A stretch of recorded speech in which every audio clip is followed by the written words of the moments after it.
Hello everyone, Santir here with more Let's Make a Game Astral Collision. Welcome to Caledon, where there have been a few changes. So I've kind of reached the point where I want to start getting more NPCs added to the game to kind of flesh things out, but more on that in a moment. First, I want to talk about stuff that's over here. Let me move that so it's no longer under my face. So, for those who may or may not remember, I have these enemies that are these guardians, right? And these guardians all drop skill sets. And that one's particularly big. And they also drop another item. So, for example, the Guardian of Vengeance drops a Fated Divine Avenger and an Axe of Vengeance. The Guardian of Wrath drops a Fated Divine Wrath and a Wrath Manifested, so on and so forth. Here's a Focus of Mercy, Bracelets of Purity, Scythe of Rebuke, Champion's Flail, Artificer's Club, and Guardian Shield. Now, these are all items that they drop, obviously, at the very beginning of the game. These are things that you fight in the tutorial. The idea is that they're super faded, they're not very strong anymore. And you overcome them as kind of basically the tutorial or the initial area of like, hey, play the game. And what ends up happening is you do that. You fight them, you get these things, and then there's an area called the Divine Forge, which actually I should just go ahead and show you. Sir Quackslot's room, the Divine Forge, whatever. And in here, there is this thing, this crafting plugin command. This lets you upgrade those various things that you got from defeating those guardians. So it lets you upgrade the Axe of Vengeance, for example. And each one of these things has two stages. The Fated Divine Glory becomes Divine, or the Fated Divine Avenger becomes the Divine Avenger, and then the Glorious Divine Avenger. And then the Axe of Vengeance becomes the Holy Axe of Vengeance, and then the Divine Axe of Vengeance. So this upgrading process, what it does is it basically it tacks more skills on. So if we go over to, say, the Divine Avenger, so the Fated Divine Avenger is going to be way up here because everything's in a wonky order. But you see it comes with just Skillful Strike, Smite, Merciful Healing, Shatter Aura, Rebuke, Attacker, Smiting Strike, Holy Hand Grenades, and Healing Defense. These are the base skills that they come with. Then you're able to get items in the game that allow you to upgrade them to their Divine phase. And I have now made all of these versions, filled in all of their skills. So before I had like maybe Divine Wrath all the way filled in and some skills for Divine Mercy, and there's kind of hodgepodge of stuff. So these are all filled in now. So the Divine Avenger now gets you Pledge of Revenge and Shield Breaker in addition, Indignation, Condemnation, Breath of Life, Enduring Spirit, Shatter Condition, and then Invert Foe and Invert Ally. These are basically two versions of the same skill because I couldn't make a one skill that's just like inversion that targets. This is an enchantment. Enchantments have both positives and negatives about them. They kind of can go either way.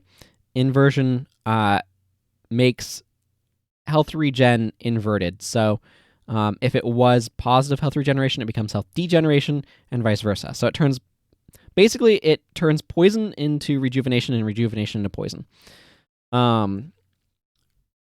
Rebuker. So basically, that's conceptually one skill that has to be broken into two because of the way the targeting system works is kind of where that concludes. And there's not a good way to fix that. Like, I'd ideally want it to be, but there are two very separate menus, so it's easier to just make it two separate skills that you give the player access to. The Divine Rebuker now has Rebuke Caster and Receive Rebuke. The Divine Champion has Unleash and Forked Strike. The Artificer gets Cleansing Tonic and Rage Tonic, and the Guardian gets Arise and Strength of Heart. And then we get to the Glorious version, which has those skills and then adds two more on top. Mighty Vengeance and Vengeful Eye for the Divine Avenger. Supernova and Judgment for Wrath. Protective Shell and Tranquil Sleep for Mercy. Purifier gets Absorb Enchantments and Radiate Absorb Enchants and Radiate Enchants, because Enchantments was too long. It didn't fit. It ran into the cost information. So the Rebuker gets Rebuke the Strong and Rebuke the Mini. Champion gets Banish Strike and Divine Repose. I was originally giving Banish Strike to the other version, and then I decided to swap it around because it made more mechanical sense. Banish Strike is basically an upgrade to Smiting Strike in many regards. We'll go over all the skills in a moment, but I'm just going over all of these things now. And then Artificer gets Potion of Life and Choking Gas. And Guardian gets Designate, Defender, and Rally. So let's go over these skills. I'm not going to show them to you in-game because I have spent extensive periods of time making sure that they worked in-game, and I don't feel like sitting through it again, although I know a certain Swan who would be quite happy to have me go through the whole process, but that is not what's going on here. So I'm going to ignore the 8 that you've already seen for sure. Just kind of go in here. Enduring Spirit. Yes, this is the healing one. So Breath of Life is a resurrection skill. It resurrects with life times 2 plus wind because it's Breath of Life, so I add a little bit of additional wind. It's a pretty straightforward resurrection skill. I don't know if there were any before this that I need to look to. I need to kind of glance through here a little bit. One moment. Guardian will be coming up. I'll talk about that one. Okay, I don't think there is. Again, this is one of those. So one of the things that was a challenge with making these, by the way, is that I have to think about what fits thematically, because there's only so much design space for doing stuff, and you can start getting a lot of variance. I do have room for variance because you can't equip multiple skill sets at once. So there can be one skill set that's like, oh, and I've got this kind of version of the skill, and there's another skill set that's got like, it's kind of a similar skill, but not quite the same. That sort of thing's totally okay. But still, there's only so much design space in terms of like variety of execution, and I want to try to make each world region, Kendra, Ron Piety, Falsaw, etc., all 14 of those, 15 really with the divine skills, have their own flavor and flair, and kind of their own way of doing things to some extent. So, for example, Kendra is not going to use any of the complex elements, which I've talked about previously. But basically, just as a recap, I have the 4 standard elements of fire, water, wind or air, and earth. And then each of these can combine in pairs to make another element. So, for example, fire and water combine to make light, because it's like, oh, the fire is being prismed through the water. Or life is made through wind plus earth, because it's wind representing the spirit going into earth, which is the flesh, to make life, right? So that's just kind of the idea. There's 6 total complex elements, but Kendra doesn't use any of the complex elements. It just uses simple ones. So I have to figure out, okay, how am I approaching these things? The other thing about the Guardian skills that gives a bit of a special thing is they can have resurrection skills. There are not going to be any resurrection skills anywhere else because it doesn't make sense. Resurrection is the domain of the divine. Nowhere else is there anything truly divine, although many things will claim to be. So there are quite a few resurrection skills scattered throughout these areas, such as Breath of Life.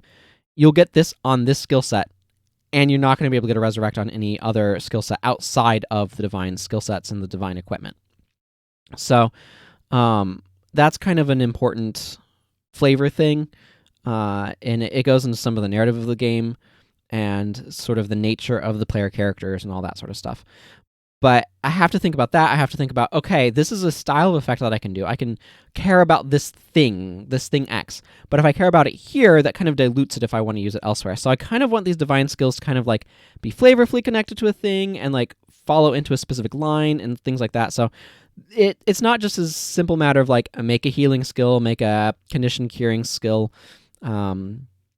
make a party healing skill. It's not quite as simple as that. There's a bit of nuance to it, and trying to figure out how that stuff fits together, while figuring out some of the identity of each category of skill set, has proven to be a bit tricky.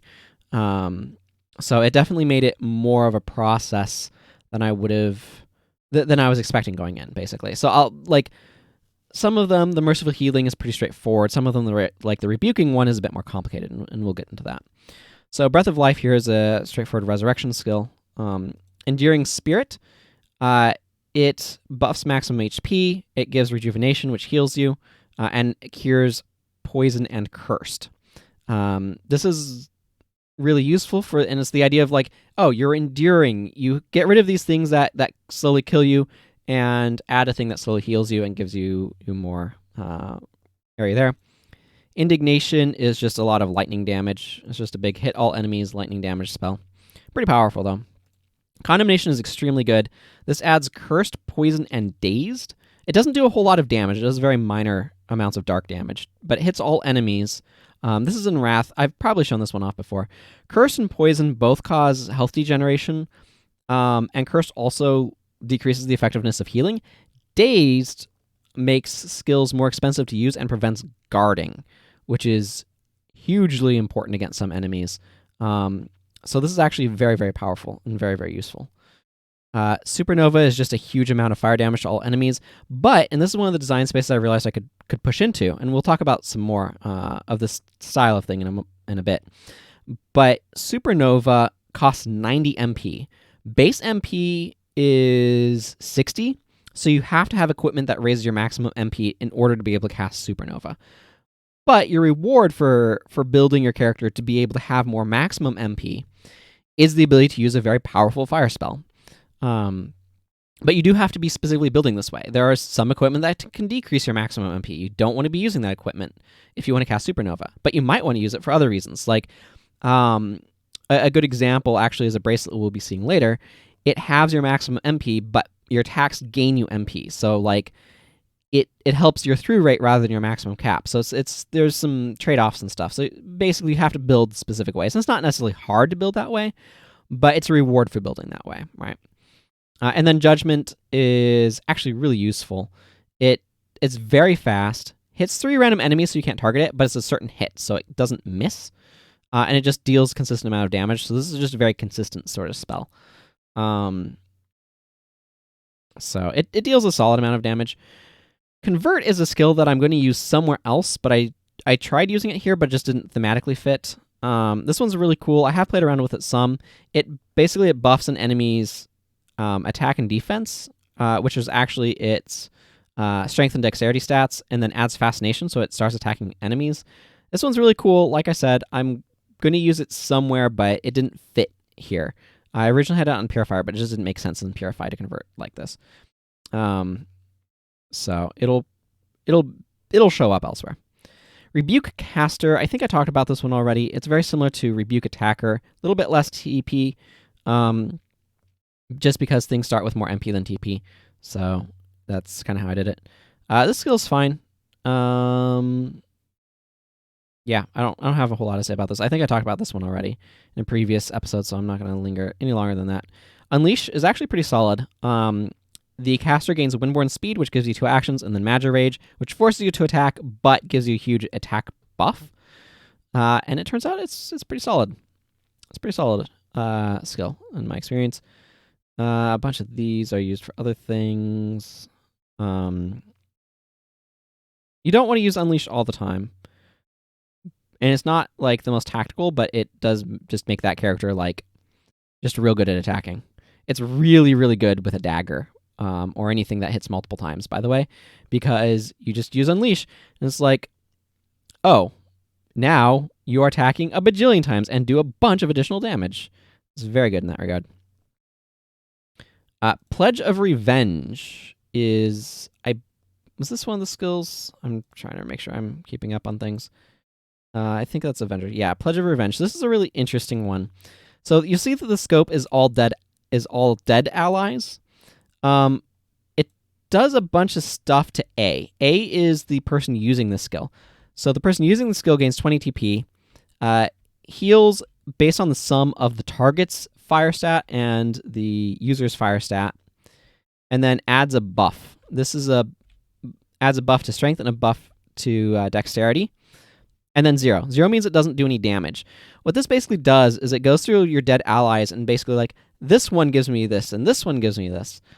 So it's kind of actually based on the Guild Wars skill, I Will Avenge You, which gives you a bunch of buffs for each fallen ally. And this basically does the same thing, right? As the description says, for each fallen ally, you gain TP, HP and 10 turns of +1 stage in both strength and dexterity. So if you have 2 dead allies, you'll gain a bunch of health, 40 TP, and max out your buffs to your strength and dexterity. Of course, you'll gain more TP and more HP if you have more fallen allies. A maximum, of course, of 3 fallen allies, because if you have 4 fallen allies, that's all of you. But this is a cool skill. This is a cool way of handling that sort of thing, and I like how it has come out. And then we have Shield Breaker. This one it's a 40 TP attack that does a decent amount of damage. It's a little bit stronger than other stuff. But the thing that's really notable about it is it removes the guard state. So this lets you get through guarding, which is really kind of its point. Invert foe, invert ally, just do the exact same thing. They just apply inversion. Just one target's an ally and one target's an enemy. And the ally one can be used always. Yeah, that's this. Nothing more to say about it than that. Receive Rebuke is a self-buff skill that removes all debuff effects on you and gives you the Comforting Earth stat. The idea here is that you're receiving a rebuke from others. You're like, oh, I'm learning from the rebuke you've given me, and you're more receptive to healing, which is kind of being flavored as rebuke here, and less receptive to enemy damage and stuff. It's a loose thing, but I wanted something here, and this skill is actually quite useful for being able to remove all debuffs from you. There's some areas where that happens. It does require you to get up to 40 TP, though. So, Banner Strike is a fairly high-costed attack that just deals a lot of additional plus damage. That's really what it comes down to. Nothing terribly exciting about it, but one thing that's really important to note is your maximum TP, and this comes up for this skill. It really comes up for some later ones we'll get to. Your maximum TP is determined by your MP regeneration rate, which might sound weird, but the more MP regen you have within a certain point, the less maximum TP you have. So if you have 6, like it goes by 20. So you have like a base of 3 MP regen and 100 TP. If you go up to, it goes by 20 for every 3 you go up or down. Maximums are at like 160 TP and 40 TP, I think. I forget exactly. We could actually look at the code. Let's zoom in so y'all can see this a little bit better. I just made it wider. I don't need it wider. Max TP equals right here. So you can see it, yeah, it's 40, which is the minimum, plus the mana regeneration rate. So it's 0 MP regen is 160 TP, 3 is 100 TP, 6 is 40 TP. So yeah, it's somewhere in that range. So what that basically means is if you have a lot of MP regeneration, you can't actually use this skill because you won't have enough maximum TP.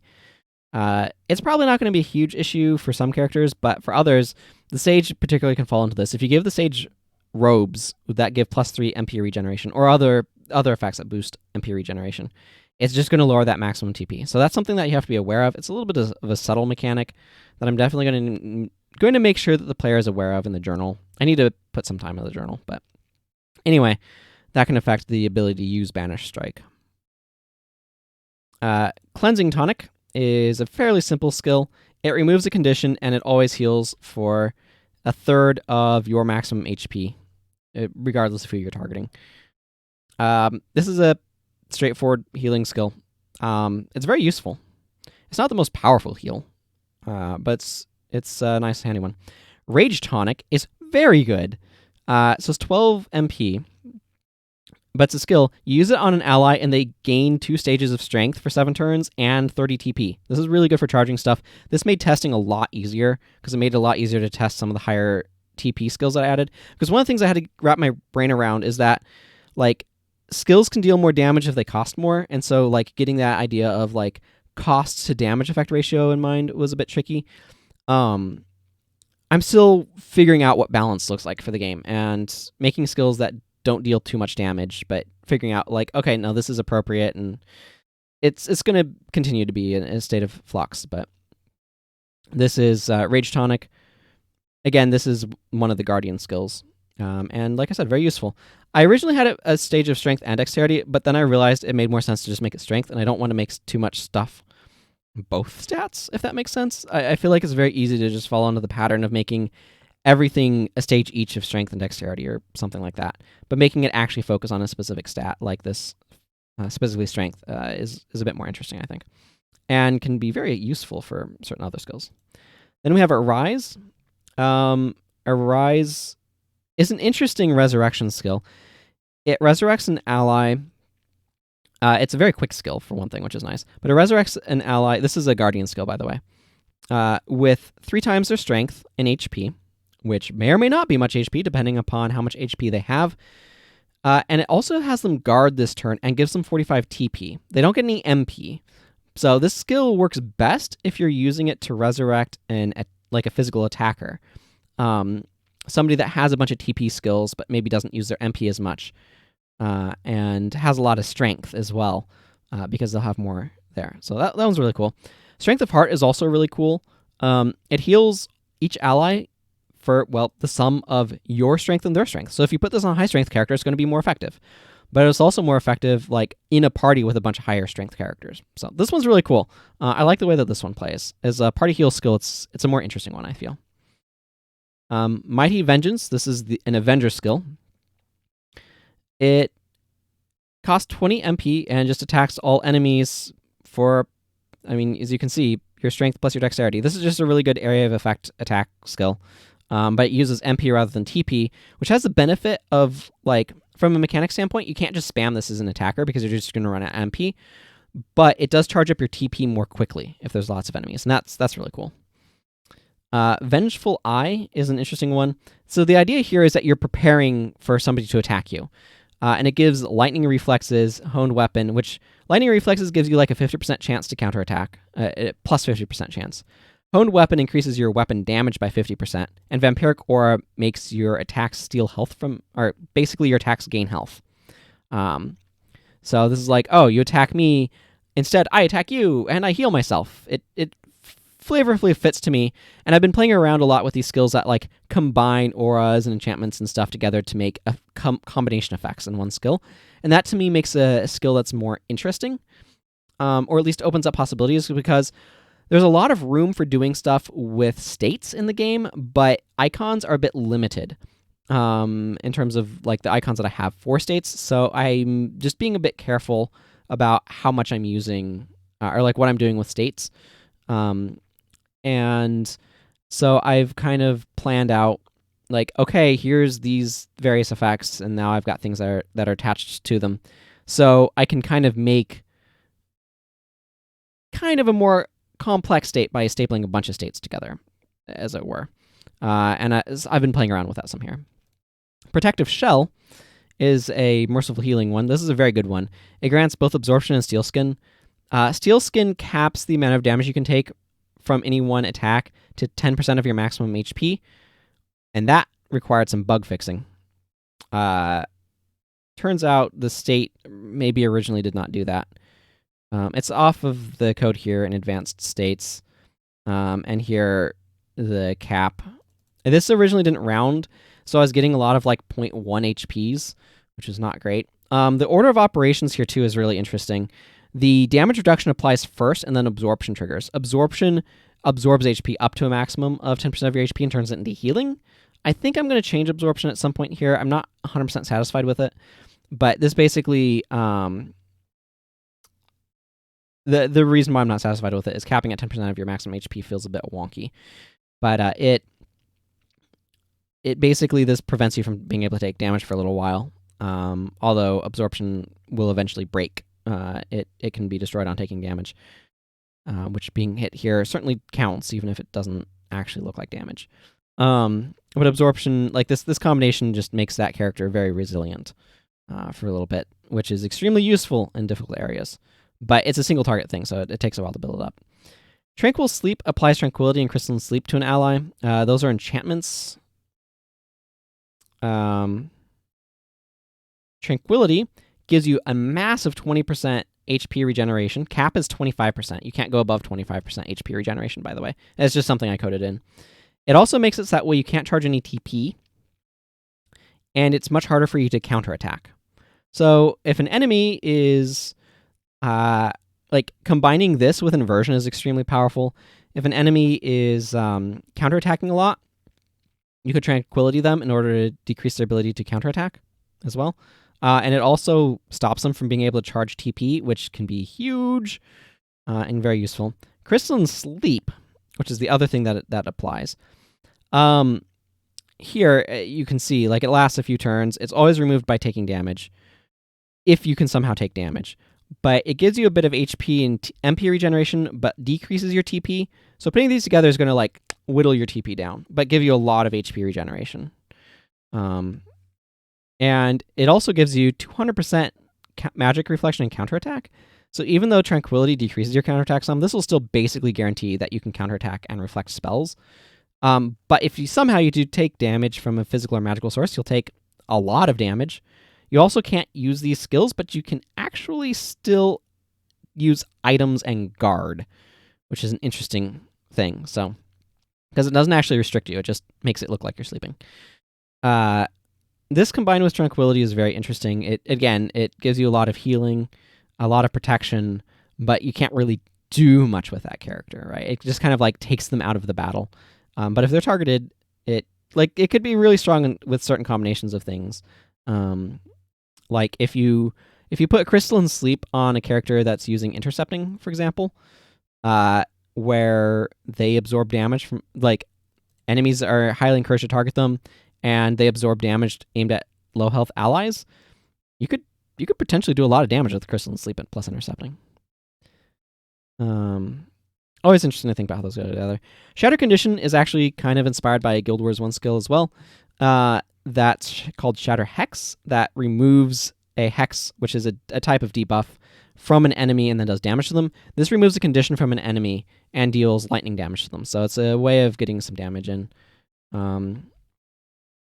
A decent amount of damage. I don't know if this skill is entirely balanced, but it's an interesting one anyway.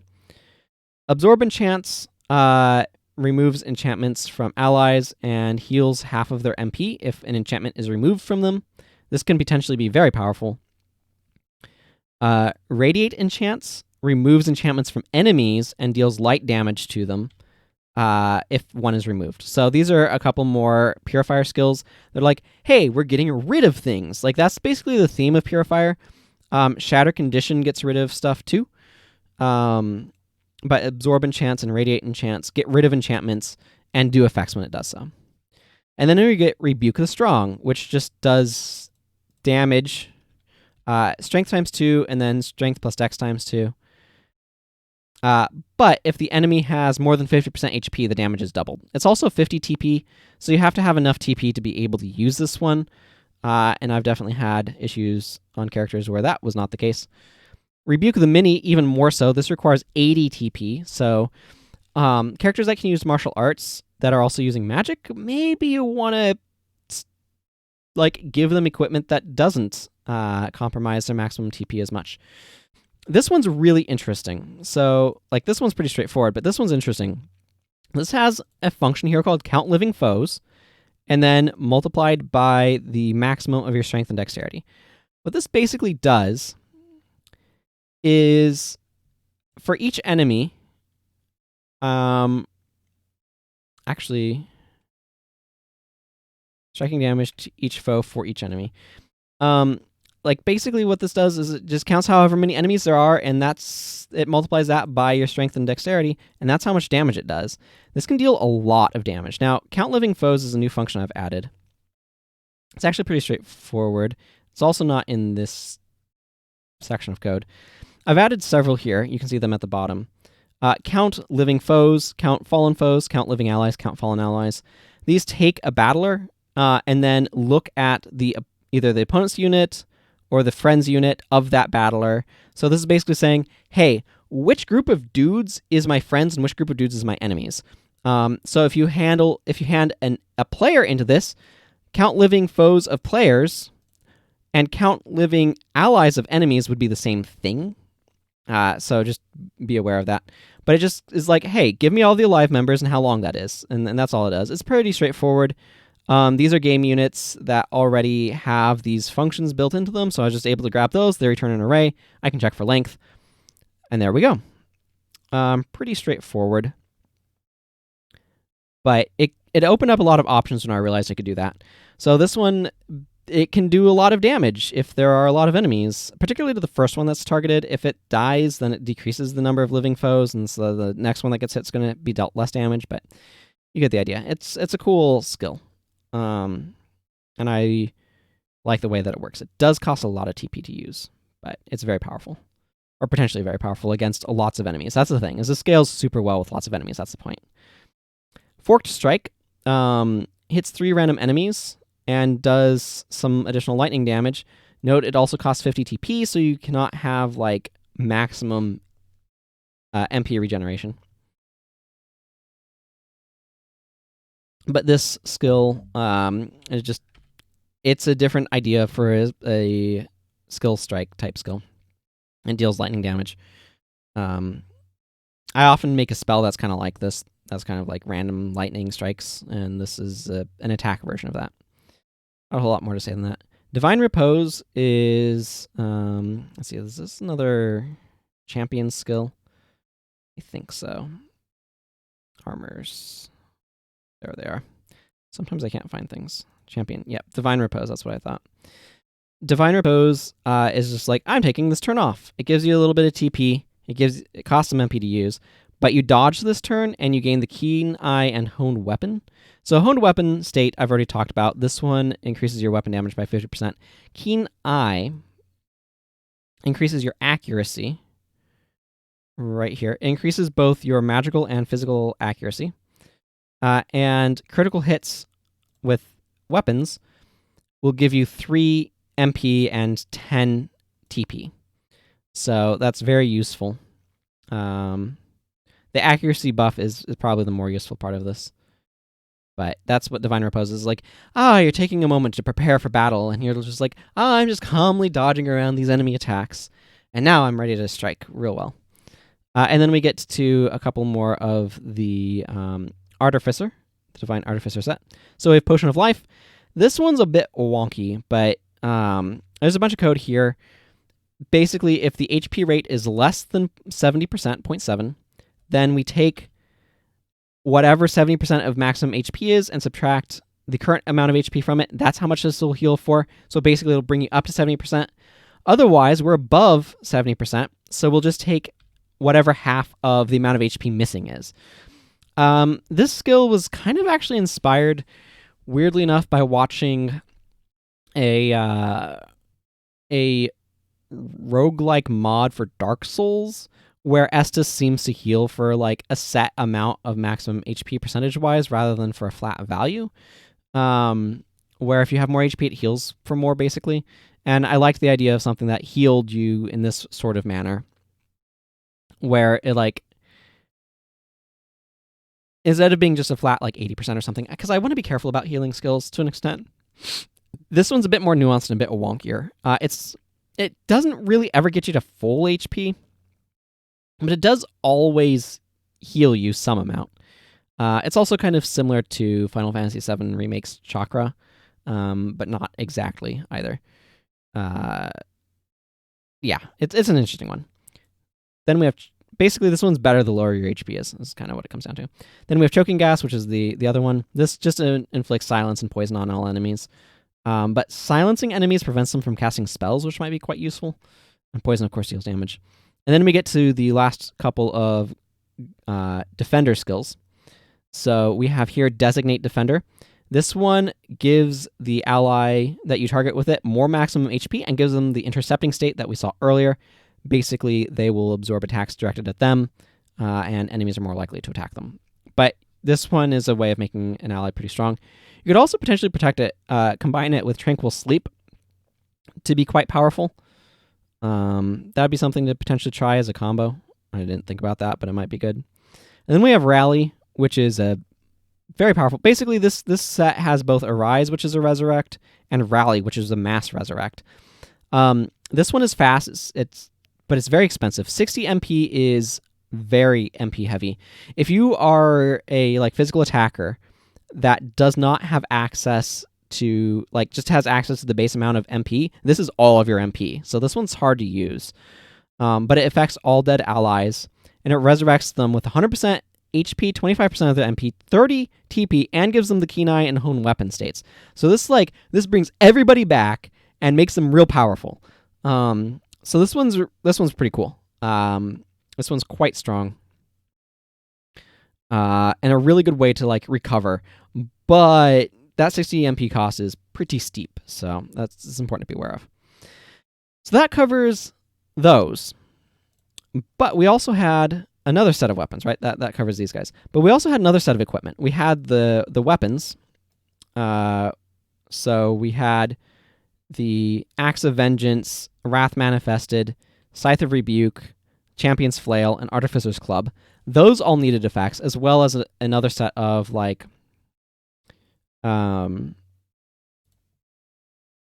pieces of equipment. So we had the Guardian's Shield, the Focus of Mercy, and the Bracelets of Purity.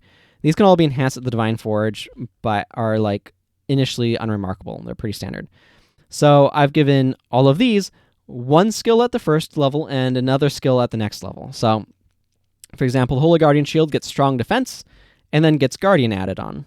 Guardian's probably going to need nerf, but we'll talk about that one. Mercy gives you Resurrect and then Mass Resurrection. This one is the one I kind of made first of these, so these already existed.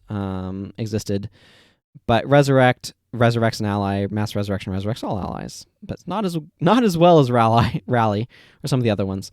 But what's nice about these is these don't take up your skill set, right? So you can use this as your focus and then have resurrection skills available. And then these add Drain Aura and Purify Self. The weapons. Also, this one is one of those that halves your maximum MP, but you gain 2 MP whenever you hit with an attack. It works really well with things that hit multiple times, incidentally. I feel like there's going to be a lot of nuance to building characters in this system that I've made here. Our weapons, we have the Axe that gets Reparation Chop and then Revengeance, because that was an over-the-top name. Holy Wrath Manifested, Double Portion, and Hellfire. Rebuke gets Cut Down and Reap the Lazy. I'm trying to like have things that kind of feel like they fit into the theme of what the skills of what the weapons themed after, right? Holy Champion's Flail is 1 against many, and then Champion's Gusto, because it's for champion, right? The Artificer's Club has Borrow MP, and Voltaic Smash gets added in as well. So again, like I said, Resurrect and Mass Resurrect already were around. Let's just find Resurrect. This one's pretty terrible. It's only 10 MP, and it's but slow. It resurrects the dead ally with 25% of the maximum MP and HP and no MP. So like, you'd rather use a Resurrection Signet, but if you're out of Resurrection Signets, this will get somebody back up. But you'd rather use most of the other Resurrection skills as well, because they'll probably be stronger, or at least have other bonus effects. But this one's around. This one's pretty easy to use in terms of like, it's a lower commitment. Mass Resurrection is just Resurrect, except it affects all knocked out party members instead of just 1, and it costs a bit more MP to compensate. Like, again, this will get everybody up in the middle of a battle. Maybe you want that in a turn, but you'd rather use Rally, because Rally is substantially stronger than this one is, but it also costs twice as much. But it activates so much more quickly. It's Rally, like, the whole balance of everything is really interesting. But let's go ahead and talk about the other skills now. They are way down here. I did come up with a couple of other skills in the meantime. The Whammo, I added Dodge, which is just it's a TP cost skill that makes an ally dodge this turn. And then Shields Up makes all allies guard this turn. So those are a couple of skills that got added. Pretty straightforward, but they're like, here's an idea. I don't think there was any other things thrown in here, but there's a couple there that I wanted to make mention since I just passed over them. It's like, oh yes, this exists. Right, so let's go ahead and begin talking about some of these. Reparation Chop. There's nothing, like, it doesn't deal bonus damage, but it's an HP drain attack. So it steals HP, or like, it recovers you for the HP that this does. Also, defensive effects, like, if somebody has absorption on them, this does not care. This goes right through it. There's a flag that you can check on the advanced states right here. And let's see, where is it? Yeah. If is life drain. What is it? If value is greater than 0.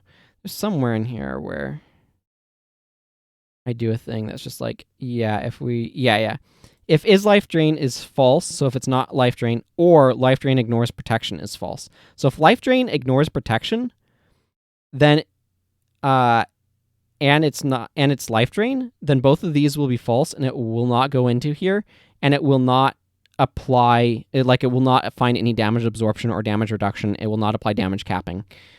It'll just straight up like just do the thing. I forgot how much damage is actually being absorbed. Yeah. So that's absorption. Absorption is going to be 0. Damage reduction is going to be 0. It's just going to go through. It's just going to ignore it. These right here are added because I encountered a weird bug. I'm going to talk about it now because I might as well while I'm here in this file. I encountered a weird bug where sometimes HP values could be set to not a number, which is what NaN stands for, N-A-N. There's a couple of different things that can cause that sort of effect to occur. I actually ran into a bug that was causing it when, of all things, I forgot to include return on these, so they were returning undefined, and it turns out multiplying a number by undefined makes it not a number. Shock.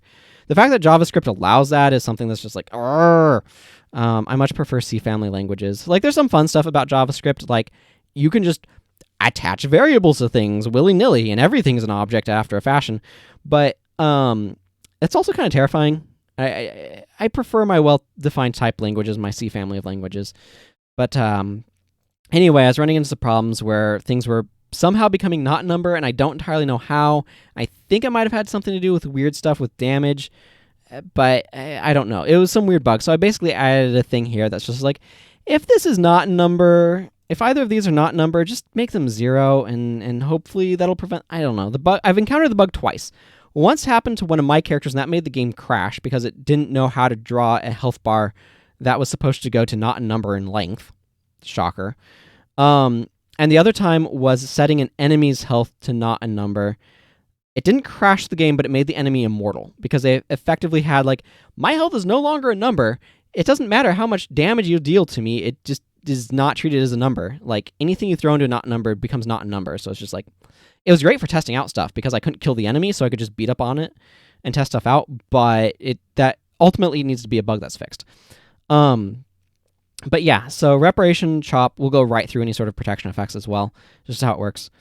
These are not necessarily in any specific order. So double portion is just, this is Unholy Wrath manifested. This just attacks twice. That's all it does. It's very useful for certain effects. It does more damage, obviously, because it hits twice. It's like double damage sort of thing. But the other thing that's really, really handy about it is if you have stuff that gains you a bonus effects on hitting enemies, like, I don't know, you have Vampiric Aura that gains you health, or you have bracelets that give you additional MP when you hit enemies. This will trigger those twice as well, which can be very useful. Cut down is really cool. This one's already been around too. This is on the Scythe of Rebuke. It just lowers the target's maximum or high stat by a stage, which is really neat. It uses the weapon right here, so it does damage off of that. For anybody who's not aware, I've got all sorts of stuff. You can see previous episodes where I talk about this functionality. One against Mini. This is a Champion's Flail. It basically what it does is it says, hey, what's the ratio of living foes to living allies? And that's how much bonus damage it does. This one's weird. This one's complicated. It's 55 TP. It hits all enemies.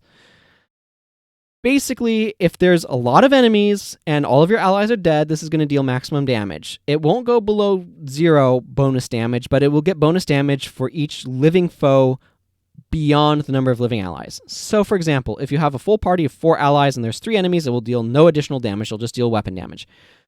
At that point, it's maybe not quite worth it. If there are, I don't know, 7 enemies and like 3 allies, it will deal 4 times your strength in bonus damage. So that's kind of how it works. It does some subtraction there. Hellfire is the other Wrath manifested for when it becomes the Divine Wrath manifested. This 40 TP cost is really important. This is a caster weapon. This is maximum TP on a caster that has maximum MP regen. This is maximum TP amount. I originally had a higher value, and then I realized that was a terrible idea because it was really, really hard to actually get there. This one's pretty straightforward, though. It just hits 4 random enemies, and it does that operation twice.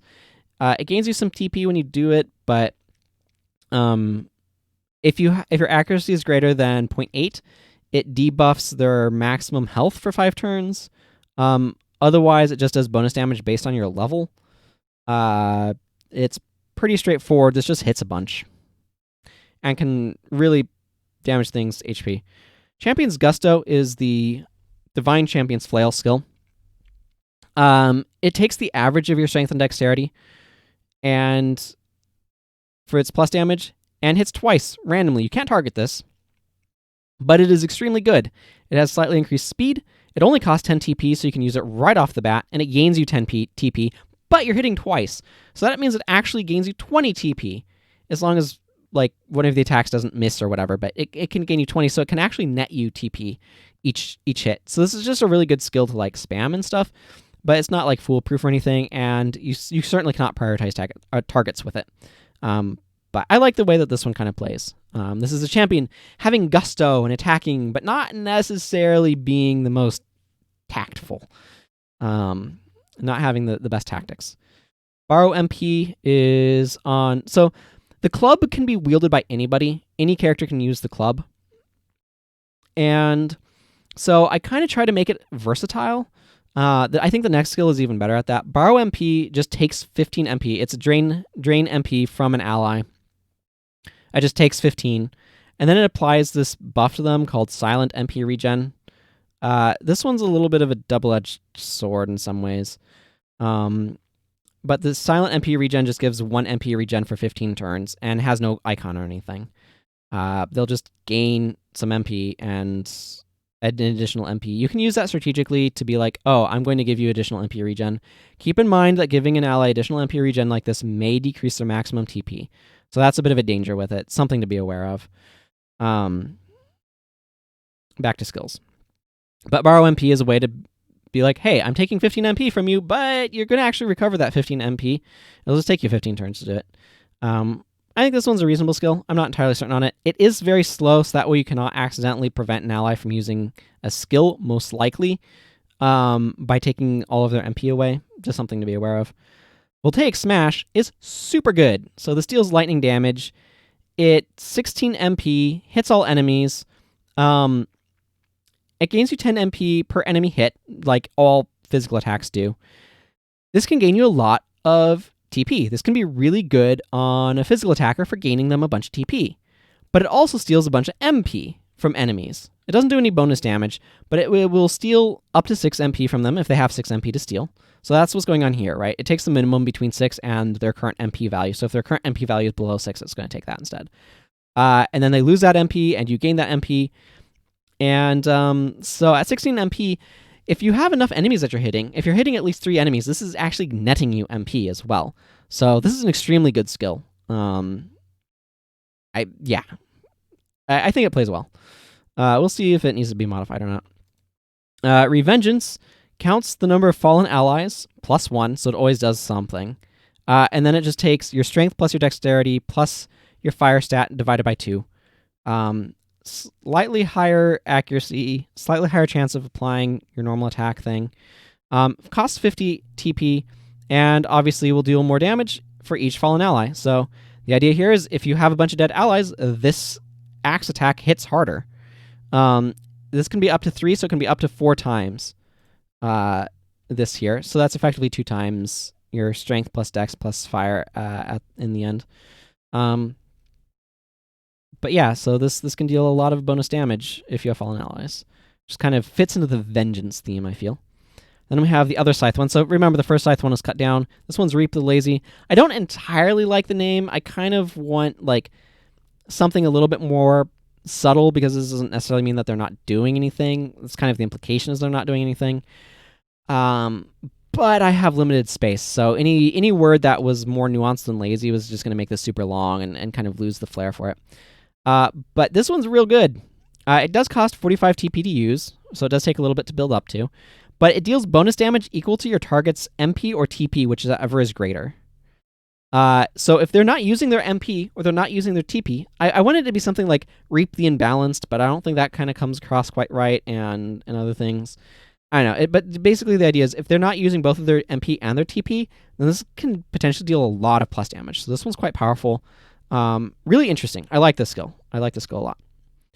We have Strong Defense, which is one of the shield ones. We'll talk about the other one later. I made it long ago.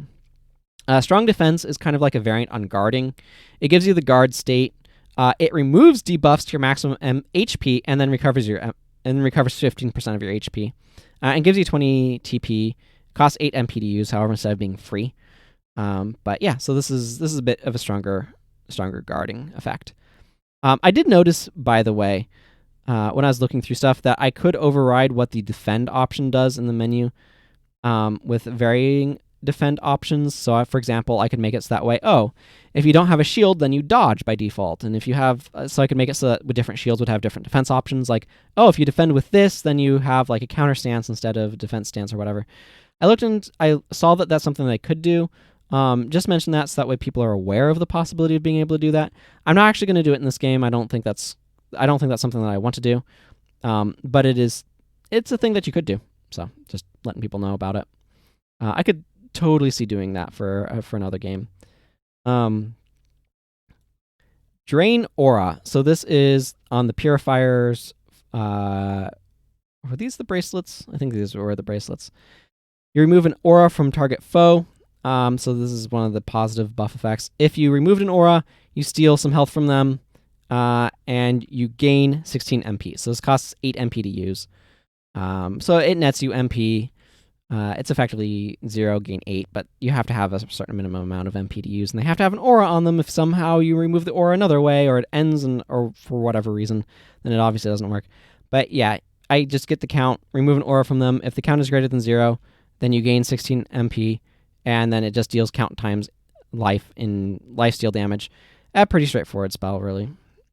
And then Purify Self. This one's an interesting one. It removes all debuffs from you and all buffs from you. So if you have something that's increased your stats up, it will remove those. If you have something that decreases your stats, it removes those. It's just like this is Purify Self, right?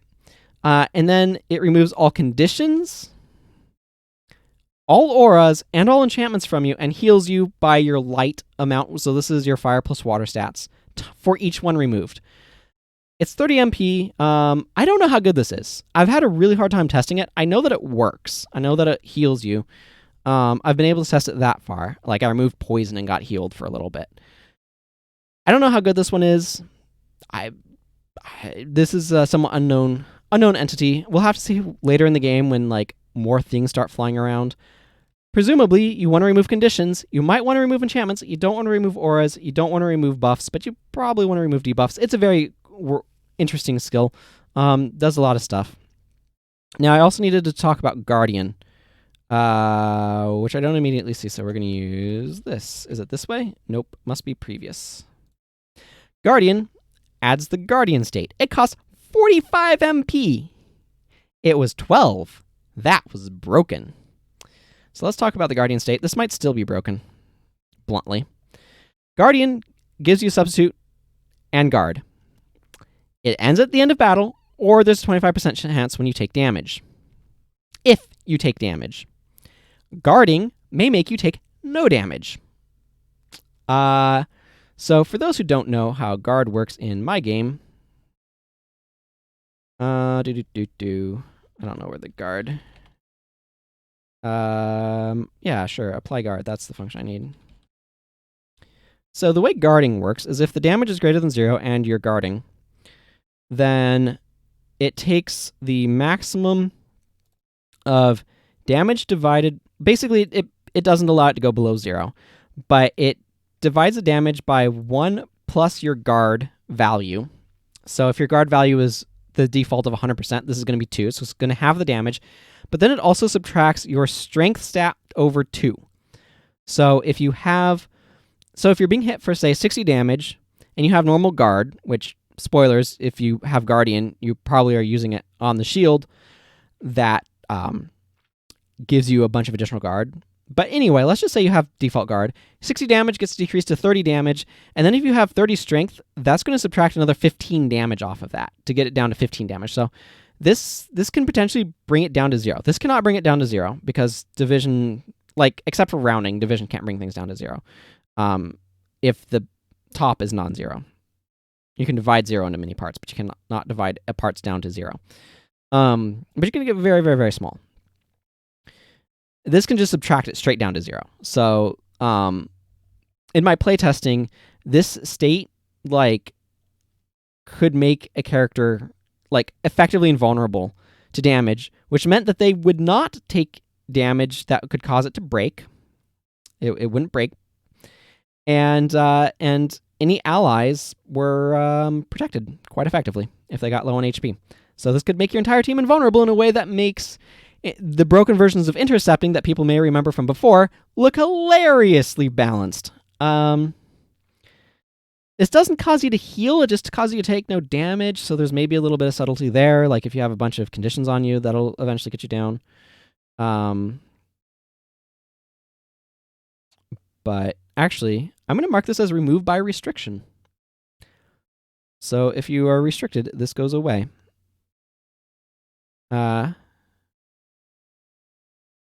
Yeah, so that's basically if you're forced to attack an enemy, an ally, or you cannot move, then it goes away too. I'll tick that on. That's not likely to happen much, but yeah, I mean, it could.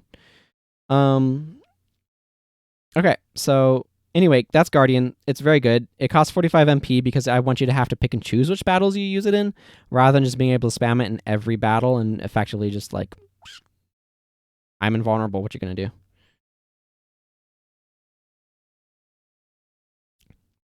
Guarding is strong, is what I'm saying. I think that covers all of the skills now. I spent a lot of time adding skills. I spent a lot of time thinking through what skills were going to be, making them work,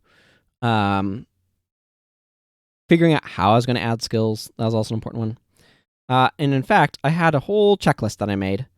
Did I get all of the Divine Guardian skills? All of the Glorious Divine Guardian. So I did this to check stuff off. Also for the weapons, or the Guardian artifacts, as I am calling them, because they're not all weapons. 5 of them are weapons, 3 of them are not. There's a shield of focus and bracelets. You'll also notice that there's some foods here, because one of the other things that I wanted to do was finish giving effects to all of the ingredients. Because there's a bunch of ingredients in the game. There's a cooking system that I want to be spending some more time making. So a bunch of these were already done, like carrot was already done, onion was already done, potatoes is done, meat has been done, fish has been done, mushrooms have been done, nuts have been done, oranges, grapes, apples, bread. Olives, I believe, is new. This makes you immune to debuffs to your maximum HP and maximum MP. Egg is new. There's a 1% chance that it'll poison you if you eat a raw egg. I like the flavor of these, by the way, where eating these raw have chances of poisoning you. Same with egg. This one causes you to gain additional TP on attacks. I think it's 10 additional TP on attacks. Cheese causes you to recover a 12th of your maximum HP with attacks. Berries gives you plus 2 MP regeneration, which, remember, decreases your maximum TP. Cherries gives you the wind affinity. Sausage doubles your TP charge rate. Salt amplifies water used on you by 10%. So basically, it makes you more vulnerable to water, but that also makes water-based healing skills more effective on you, so it's not entirely a negative thing. Bottle of water has been around for a while. This slightly reduces fire damage you take and boosts MP regen by, I think, like 1. Basil prevents you from taking damage greater than 95% of your maximum HP, unless it's lifesteal, of course. If it's a drain effect, it goes right through it. This was something that I had as an idea when I was thinking about things that I could do, and you actually saw it written down in my thing if you were paying attention right here. Food idea, caps damage 95%. The basic idea here is if you are at full HP, you cannot be one-shot. That's the basic idea. So if you've loaded your team up with Basil before an important fight, you'll walk into that fight, and as long as you're able to fully heal all of your party members to maximum HP whenever they take damage, they can't be one-shot by anything. That's not, again, lifesteal. Lifesteal gets around all defenses. So yeah, that's what Basil does. It makes you not able to be one-shot. That's the idea. How good that's going to be in this game, I don't know, but it's only 2 friggin' gold to buy, and you're probably going to cook with it anyway. Herbs gives you plus 3% HP regeneration. Lettuce reduces the damage you take by your level. At least theoretically. I need to test all these to make sure they work, but anyway. Bell pepper expands your damage range. This might be a confusing description, but I wanted it to be technically accurate, even if it was a little hard to understand. The idea is that this makes your minimum damage is down by 25%, but your maximum damage is up by 25%. So if you have a good accuracy, you're able to deal more damage than you were before. But you can deal less damage than you could before as well, aside from just straight up missing. It basically just expands that damage range. Instead of being like here, it's like here a little bit more. And then tomato makes your attacks recover an MP with your attacks. Yes, your attacks recover 1 MP.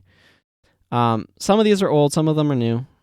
A bunch of other random items in there. But yeah, so if we go over to states, I modified the states that needed the things to have the thing. So carrots gives you plus 10. This is plus 10 on the magic one. Critical evasion, this makes it a bit harder to critical hit. This gives you more strength, more dexterity, more maximum HP by 5%. Nuts preserves your TP. Pretty straightforward on some of these. Bread gives you some additional stuff. Olives, debuff rate for HP and MP is 0%. Egg gives you Furious 10 down here. Furious means you gain that much TP when you hit with an attack. Cheese, Vampiric is gain HP equal to that amount. These are all taken from Guild Wars for names. So Furious gives you more adrenaline, which is very similar to TP. Vampiric steals HP when you hit things, and Zealous gives you plus energy, which is the same thing, like mechanically similar to mana. MP in this. Berries, there's your 2% MP regen. Agility is the win stat. TP charge rate times 200%, doubled. There's your water times 110, so that's 10% more. And then drinking water will give you'll take 5% less damage from fire and have 1 MP regen. Basil, here's our damage cap on max HP, 0.95 of max HP, which is 95%. Herbs, there's your 3% HP regen. Damage reduction, target dot level. You're the target. It decreases damage that you take by your level. It's not a lot, it's just a little bit of an effect. And here's the damage min multiplier, 0.75, and the max is 1.25. And then tomato is zealous 1. So that's all those being applied. I want to make more foods and add them to the game. It needs it, but that's... And then I have to balance them, whatever. So I think that covers those things. But now we need to talk about NPCs, which I sort of opened with, but then didn't get anywhere with. And my voice is getting tired, but that's okay. We are an hour into this video. You're welcome, Swan. And we're still going. So, like I said, I want to start adding NPCs. I've been trying to figure out a little bit about, like, the process has been a little slow to start. And part of the reason why is I just need to figure out what it means to add an NPC to my game. Like, what is the process of adding an NPC? So I have to look at various things. And what I ended up doing was I ended up making, like, a spreadsheet, because that's what I do. And I made a spreadsheet for NPC categories. Like, I had to think about this. Okay, for adding NPCs, what are the things that NPCs do? And it's like they tell you about stuff, they add flavor to the world, they give you quests. Okay, it's like, cool. What types of NPCs do I have in Kendra specifically? And this is where I had to figure stuff out of, like, what category do these NPCs fall into? So we have minor heroes. So these are adventurers, basically. They have a lot of work to do. So, like, this is the general, like, what is their world like right now? So that way I can have some, like, guidance on what they're doing. So minor heroes, they have a lot of work to do. They're enjoying the way that this is increasing their reward, but is also making them feel stressed and exhausted because there's a lot of work to do. Yes, they're getting paid more because of competition, but that means they're working a lot more too, and feeling like there's so much stuff that they need to get done, and like the weight of the world is on their shoulders to some extent. Hunters, so these are the people who are like right on the cusp of being adventurers, where they're too good to be clients, but they're not good enough to actually be a proper adventurer.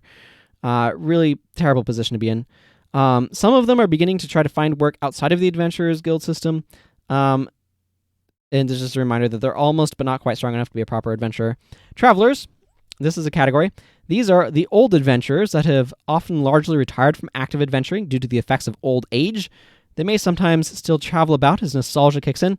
They have much to teach and are uncertain what to do in these strange times. Probably still can't buy bounty slips, though. I recognize some of this is hidden by my face, but that's just kind of how it's going to be. Maybe, should I move my face? Let me know in the comments. Should my face be down in the lower right-hand corner instead of the upper right-hand corner? Let me know. Maybe I should make an additional scene that allows me to be able to move where my face is. Merchants, so these are not necessarily people you buy from, but they could be. They're being pinched on both the supply and demand side, as getting merchandise for civilians has become difficult with fewer adventurers. Remember, adventurers are an important part of the economy. They get raw materials that are used to construct stuff, but they also move stuff around. They're a big part of the courier service.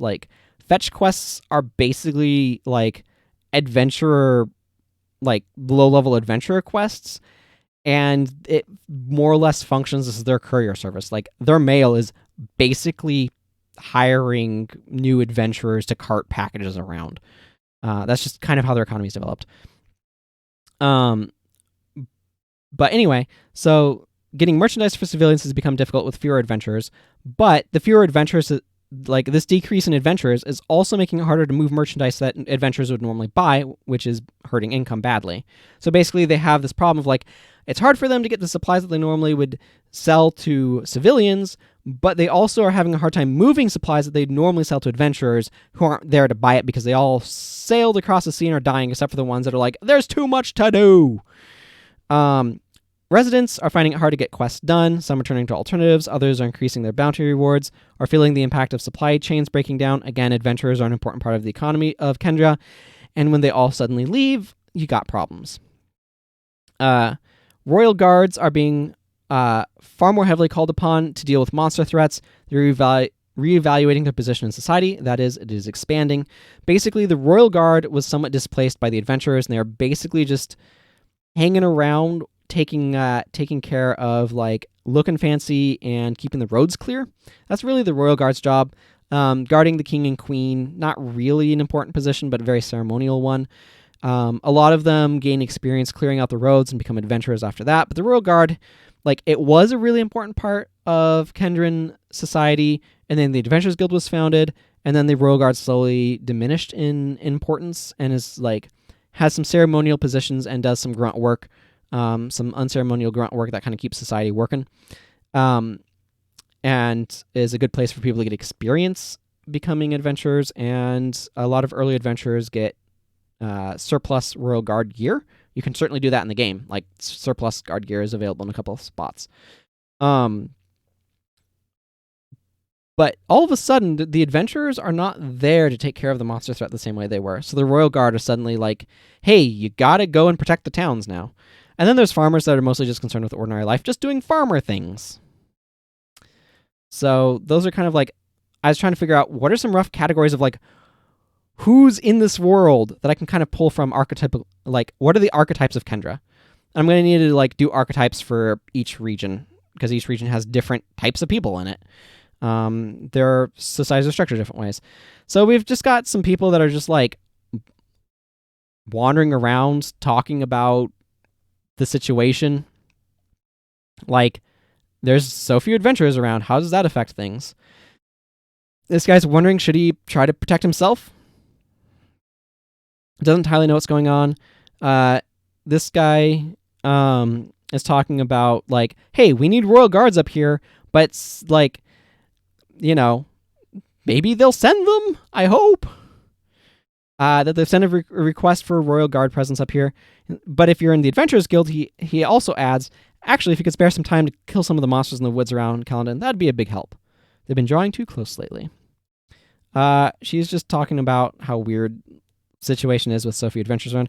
Again, a bunch of these NPCs are just going to be there to add color. This guy points you in the direction of the hunter in here, who's probably pulling a lot of weight, keeping monsters away from Caledon while they're waiting for the royal guard to show up. But he only shows up during the night in his house, and this guy only shows up during the day. They're not the same person. even though they're using the same sprite, because there's limited NPC sprites that I'm making because I don't want to be inundated with making unique NPC sprites. That would just make this game take ages to finish, more than it already is going to. He tells you about that. But a lot of these NPCs disappear at night, which is something that I want to comment on in a moment. This is another NPC that I've added. She's going to have a quest for you. I haven't figured out what that quest is going to be yet. I also added an NPC in the warehouse. I know what his quest is going to be. He's going to have a quest about, like, get me a bajillion oranges. And you'll get some bounty slips for getting a bajillion oranges to him. Otherwise, a lot of these places are already filled in, so it's not like there's a whole lot of other things to comment on. This guy has been added. He just chills here at night. He's one of those minor heroes. So he's like, I know they say the life of an adventurer is never dull, but this has been something else. Ever since the collision, there's been more work to do than gets done. I don't know how anyone could hope to have time to delve into the old mines these days. The mines are basically like the dungeons, like traditional dungeons. There's the old areas of Iron Hill, and then Telendil is the big one. There's not a whole lot to find in Telendil necessarily these days, except for like the very deep recesses, because everywhere else has been picked clean of anything significant. Well, you might find some mushrooms, maybe. I don't know. We'll figure out what I put in there. But with all of these deliveries I've been making, I bet I'll be the first adventurer to get to rank 3 doing nothing but courier work. It takes a lot to get to rank 3, just to be clear. So he shows up at night. Is like, there's so much going on. So I need to implement some quests. I need to figure out some quests. But one of the things that I want to talk about now is this right here. When it becomes nighttime, the adventurers disappear. So let's explore that, shall we? This should be pretty easy to do. Just get this game up and running. It sometimes is a little slow to get started, as everything needs to get cached. Whatever, right there is fine. Whatever, this is the team that I've gotten all of the gear on. So, like, if you look at their status, I guess, you can see Divine Champion's Flail and Glorious Divine Wrath and stuff. Because they're the ones that I was doing the testing on. But let's make our way up. Whatever, let's just go around. Trying to find the best way to get up here. Calendon! During the day, these NPCs are wandering around. You can talk to them. It's so strange seeing so few adventurers around lately. I would be served by going in here and going to evening. So, I wanted to demonstrate an issue. So this guy is here. He'll just start wandering around. I don't know where he went last time. Oh, he might have been hiding in the trees. I need to just keep moving around, though. I need to advance the day-night cycle tonight. Actually, oh, yep, you saw it right there, right? Everyone just disappears. They just ghost out of existence. Go back and rewatch it if you want to. And then if I wander around here until it becomes daytime... Oh, this is going to be interesting. I haven't actually done this properly.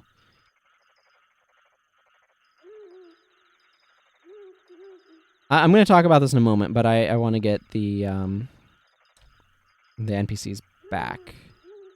I don't know what time it is either. At one of these areas, you're going to get a watch that you're going to be able to look at. But that's probably one of the more technologically advanced areas. These people have clocks, but they don't have watches, I think. There are some clocks, but none here.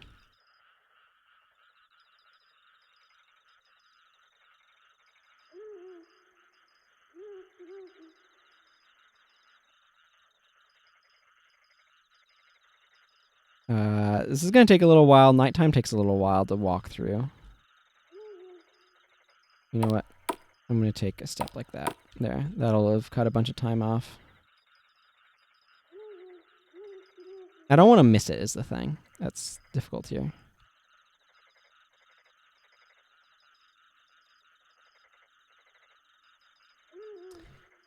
In fact, what we can do is we can go in here and we can go... I don't know why I didn't just do this. Oh, this is on, like... Game system... day cycle count... At 1805. let's see. Let's just set that equal to 2,000.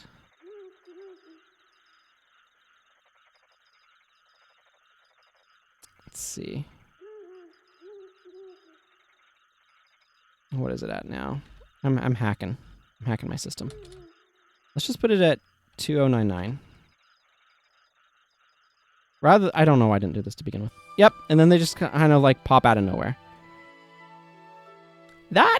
So I don't entirely like that behavior. I don't like NPCs just materializing out of nowhere and just vanishing into nowhere, right? And if I wanted to go look at that backwards, I could reset the clock to make them disappear. In fact, if I just game system dot day cycle count equals 2000. And then we go back in here and we take a step. Boof, they just vanish, right? That behavior is entirely predictable within the systems that I've created. I'm just going to drop a save and close this because I don't need it open anymore. Okay, so is this a problem? I kind of feel like it's a problem. Let me know in the comments if you think it's a problem, if NPCs just randomly, magically vanish at certain times of day and magically appear at certain times of day. Like I said, I think it's a problem. There's a couple of ways that I can potentially address this. And I can use, basically, I have the two solutions. I have the Ocarina of Time solution and I have the Majora's Mask solution. These are named after Legend of Zelda games from the N64 era. Ocarina of Time's solution to having the world be different at day and at night, because it's different, is to pause time in areas where it matters. So if I were to apply that, inside buildings and towns would pause time. Time would not advance while you're walking around inside a town. It only in like overworld or dungeons or other areas where nothing changes based upon whether or not it's day or night. That's one possible solution. Like I said, that's the Ocarina of Time solution. I don't like that solution because I don't like time standing still when you're in towns, and I like it to be a consistent mechanic across the game, and it also means that you'd pause time in a lot of places, which means you would lose the transitions and stuff, because things like morning and evening, which are very brief, go by extremely quickly in the overworld. They're gone within like 2 steps or something. So they're gone very, very quickly, whereas they actually last a while when you're inside one of these smaller places. Like, I want to be able to capture the proper feel of my day-night cycle, basically is what I'm saying. And if it doesn't show up in towns, then it doesn't show up, basically. This is kind of what it feels like in terms of like actually moving. On the other hand, there's the Majora's Mask solution, which is when you're in a place where it matters, the transition between day and night gets a big friggin' fancy effect going on, where it's like flashes the screen is like dawn of the next day, 48 hours remain, and things like that, where there's a big fancy transition moment. That's a solution I'm more leaning towards. Again, this is a solution that can be applied selectively in areas where it's needed. Like towns, where suddenly NPCs are not there anymore. Like I said, that's the direction that I'm leaning towards. I think I'll probably go that way. I'm not entirely sure how it's going to look, but it's probably going to be that direction that I'm going to go. It's a problem that needs to be solved, though, because NPCs appearing and disappearing out of nowhere is real awkward, and I don't like it. So if you have other potential solutions to the problem, I'd love to hear about them in the comments below. But those two are the ones that I can think of. The Ocarina of Time solution of, well, pause time so the players can't have the transition happen on them. It happens off screen. Or throw up a big fancy graphic so the players can't see the transition because it just got obscured by the big fancy graphic. Those are kind of like the two solutions I see right now. So anyway, I think that kind of covers stuff. Like I said, figuring out the process of adding NPCs. What I'm really trying to do is I'm really trying to get what I would consider the Kendron phase of the game into a fairly solid state, where I've got stuff fleshed out more. Playtests will probably resume once I'm satisfied with where some of that stuff is, and I'm very likely to release a demo once the Kendron area is kind of together. A demo is not quite the right term. A playtestable thing. I don't know. First playable prototype. I don't know what you want to call it. But I'll probably do that in my Discord. So there's links down below to the Discord if you want to check that out. That's just talking future plans, though. That's quite a ways away still. But I kind of want to feel like I have something like solid together and like an actual experience rather than just like the bones of an experience. Yeah. My plan in general for development, by the way, is to just develop region by region. So I'm going to develop Kendra, then I'm going to move on to a different world region, probably Evanshire, just because it's the next closest one. The reason for doing that is I really want to be able to embed my head into the mindset of the area and not be flitting around areas of like, now I have to remember what Evanshire is like, now I have to remember what Falsa is like, now I have to remember what Ron Piety is like. It's like each area has its own like history and character and culture and stuff, and I need to like I want to kind of embed myself in that and get like the base layer of everything kind of planned out, and then on top of that I will build another layer of like, here's additional stuff that changes as you go through the game, but I kind of want to get some of that baseline stuff in first, if that makes sense, and just kind of get each area like made. So that's kind of like general future plans, but right now my focus is, like I said, on getting Kendra put together. I'm getting stuff fleshed out here, getting the poems put together. I need to spend some time in the journal, adding journal entries for all sorts of stuff, and all that sort of thing. But at this point, I need to wrap up. My voice is tired. I've been streaming up to this point, my Guild Wars streams. So thank you all for watching, and until next time, everyone, take care, and goodbye.